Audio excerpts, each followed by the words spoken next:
स्वागत है आप सभी का आज की इस वीडियो में। पिछले वीडियो में हमने देखा था महत्तम समापवर्तक और लघुत्तम समापवर्त्य पे आधारित कुछ आंकिक प्रश्नों को। आज के भी इस वीडियो में हम कुछ आंकिक प्रश्नों को देखेंगे और समझेंगे। इस क्रम में हमारा सबसे पहला क्वेश्चन है, what would be the product of numbers which HCF is 5 and LCM is 30। यानी कि दो संख्याओं का महत्तम समापवर्तक 5 है और उनका लघुत्तम समापवर्त्य 30 है, तो संख्याओं का गुणनफल क्या होगा। तो जो संख्याओं का गुणनफल होता है वह उन संख्याओं के लघुत्तम समापवर्त और उनके महत्तम समापवर्तक के गुणनफल के बराबर होता है। यानी कि हम लिख सकते हैं first number into second number जो होता है ना, वह दोनों संख्याओं के LCM और इन दोनों संख्याओं के HCF के गुणनफल के इक्वल होता है। ठीक है, यानी कि प्रोडक्ट ऑफ नंबर LCM और HCF के गुणनफल के बराबर। LCM इसमें कितना दिया हुआ है, इसमें दिया हुआ है LCM 30 और इसका HCF दिया हुआ है 5। इस प्रकार से इन दोनों का गुणनफल कितना हो जाएगा, 150 हो जाएगा। कि दोनों संख्याओं का गुणनफल कितना हो गया, 150, जो कि ऑप्शन सी में दिया हुआ है। तो ऑप्शन सी इसका सही आंसर होगा। क्वेश्चन नंबर 2 में कहा जा रहा है कि what is the number between 800 and 900 which is exactly divisible by 13 and 17। यानी कि 800 और 900 के बीच में जो संख्या है और वह संख्या जो कि 13 और 17 से पूरी तरह से विभाजित हो, है ना, यानी दोनों संख्याओं से पूरी तरह से विभाजित हो, उस संख्या को हमको फाइंड करना है, यानी कि ज्ञात करना है। तो इसके लिए हम क्या करेंगे ना, 13 और 17 का LCM लेंगे। तो LCM ऑफ 13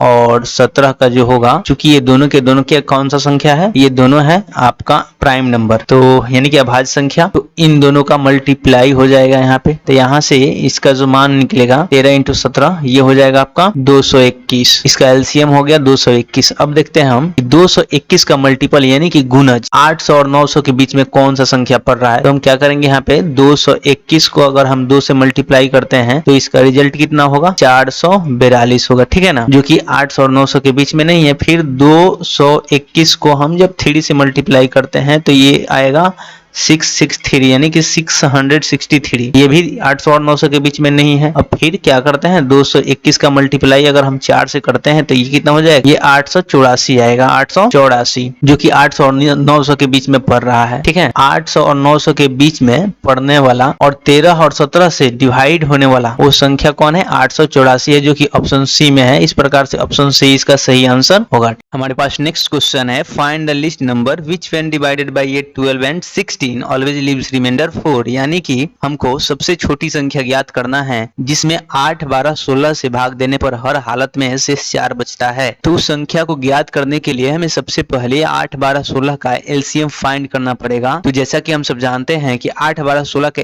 LCM निकालने के लिए हम क्या करते हैं, जो सबसे बड़ा संख्या है एक समय के लिए उसको हम LCM मान लेते हैं। ठीक है, अब देखिए 16 8 से डिवाइड हो जा रहा है, परंतु 16 12 से डिवाइड नहीं हो रहा है। ठीक है ना, इसमें क्या है जो कि 16 में नहीं है। तो 12 में जो है ना 4 गुने 3 होता है। ठीक है ना, जो कि 3 16 में नहीं है। तो उस 3 को हम यहाँ पे ला करके मल्टीप्लाई कर देते हैं 16 गुने 3। तो ये इस प्रकार से है ना 48 इसका LCM हो जाएगा। ठीक, यानी कि 8, 12, 16 का LCM 48 हो गया। अब कहा जा रहा है कि इसमें शेष 4 बचता है जब 8, 12, 16 से डिवाइड किया जाता है। तो जो शेष बचता है अगर हम 48 में जोड़ दे तो कितना आएगा, 48 प्लस 4, ये हो जाएगा आपका 52, यानी कि 52। ठीक है, 52 ही वह संख्या होगा जिसमें 8, 12, 16 से भाग देने पर हर हालत में शेष कितना बचता है, 4 बचता है। ठीक, तो इस प्रकार से ऑप्शन बी हमारा सही आंसर होगा। नेक्स्ट क्वेश्चन में कहा जा रहा है कि 5 bells rings at interval of 2, 6, 8, 10 and 12 seconds respectively. If they ring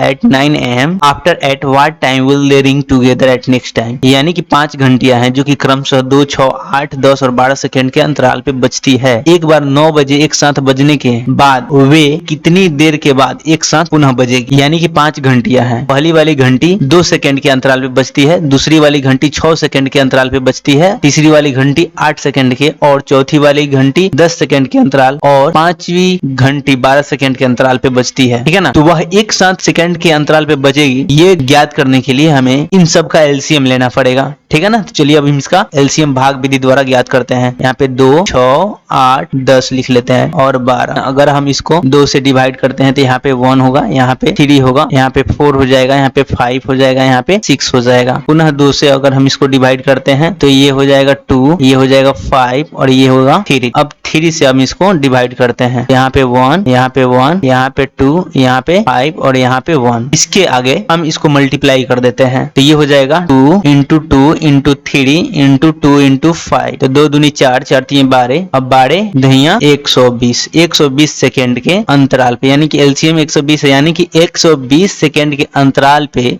ये सभी घंटियां एक साथ बजेगी। यानी कि 120 सेकेंड के अंतराल पे, और 120 सेकेंड जो है ना वो कितने मिनट के बराबर होता है? 2 मिनट के बराबर होता है, लेकिन क्योंकि यह सभी घंटियां एक साथ 9 बजे बजी थी, तो जो एक बार पुनः एक साथ कब बजेगी? 9:02 पर, यानी कि 9:02 टाइम पे ये सभी घंटियां एक साथ बजेगी, जो कि ऑप्शन ए में दिया हुआ है। तो ऑप्शन ए इसका सही आंसर होगा। ठीक, प्रश्न में कहा जा रहा है कि find the least number in which we divide by 24, 32 and 40 leaves remainder 22, 30 and 38 respectively. यानी कि हमको वह छोटी से छोटी संख्या ज्ञात करना है जिसमें 24, 32, 40 से भाग देने पर शेषफल क्रमशः 22, 30 और 38 बच रहा है। ठीक है, तो यहाँ पे गौर से देखिए 24, यहाँ पे जब हम 24 से डिवाइड कर रहे हैं तो शेषफल 22 बच रहा है, और जब हम 32 से अगर उसको उस संख्या को डिवाइड कर रहे हैं तो शेषफल कितना बच रहा है? 30 बच रहा है, और जब हम उसको 40 से डिवाइड कर रहे हैं तो शेषफल 38 माने कि 38 बच रहा है। इन दोनों का जो अंतर है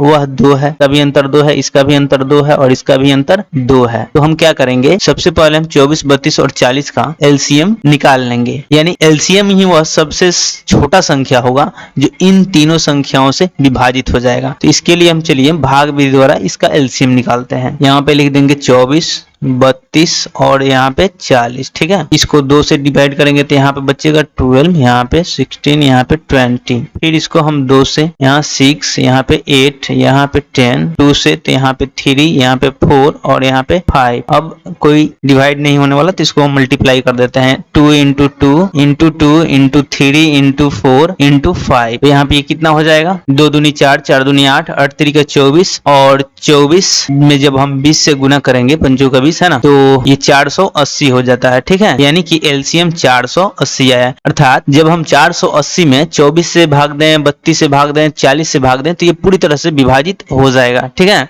परंतु जब हमको वह संख्या ज्ञात करना है, जब हम 24 से भाग दें तो यहाँ पे शेषफल 22 आए, और 30 से भाग दे तो शेषफल 30 आए, और 40 से भाग दे तो शेषफल 38 आए, यानी कि दो का अंतर आ रहा है। तो क्या करते हैं ना, इसमें से हम 2 सब्ट्रैक्ट कर लेते हैं 480 से, तो यहाँ पे बचेगा 400 है ना 78, 478। तो 4 से 78 ही वह संख्या होगा जिसमें अगर हम 24 से भाग दें तो शेषफल 22 बचेगा, 32 से भाग दें तो शेषफल 30 बचेगा, और 40 से भाग दें तो शेषफल 38 बचेगा। इस प्रकार से हमारा सी सही आंसर होगा। ठीक है।